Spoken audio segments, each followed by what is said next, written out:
रावण जब माँ सीता को हर के लंका ले गया, ये तब की बात है।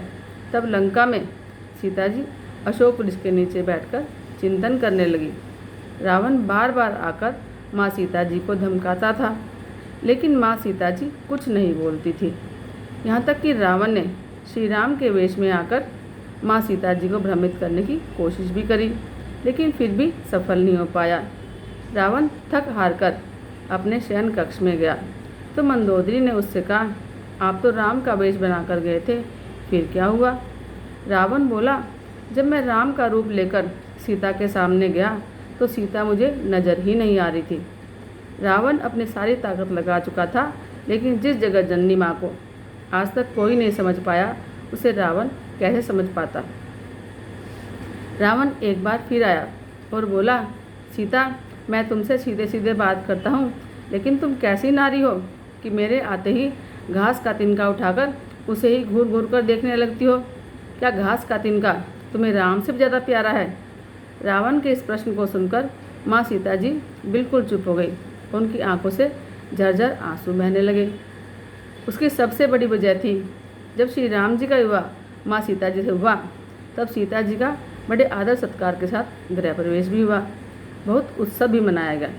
अब प्रथा के अनुसार जब नववधू विवाह के बाद ससुराल आती है तो उसके हाथ से कुछ मीठा पकवान बनवाते हैं, ताकि जीवन भर घर में मिठास बनी रहे।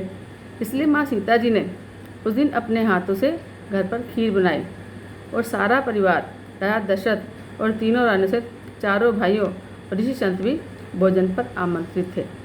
माँ सीता ने सभी को खीर परोसना शुरू कर दिया और भोजन शुरू होते ही जोर से हवा का झोंका आया।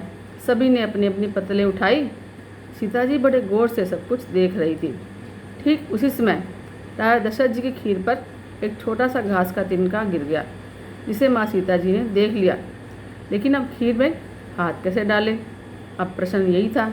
अब माँ सीता जी ने दूर से ही उस तिनके को घूर कर देखा तो वह तिनका जलकर राख बन गया और एक छोटा सा बिंदु बनकर रह गया। सीता जी ने सोचा, अच्छा हुआ किसी ने देखा नहीं, लेकिन राजा दशरथ ने सीता जी के इस चमत्कार को देख लिया था। फिर भी दशरथ जी चुप रहे और अपने कक्ष पहुंचकर माँ सीता जी को बुलवाया। फिर उन्होंने सीता जी से कहा कि मैंने आज भोजन के समय आपके चमत्कार को देख लिया था। आप साक्षात जगत जननी स्वरूपा हैं, लेकिन एक बात आप मेरी ज़रूर याद रखना, आपने जिस नज़र से आज इस तिनके को देखा, उस नज़र से आप कभी अपने शत्रु को भी मत देखना।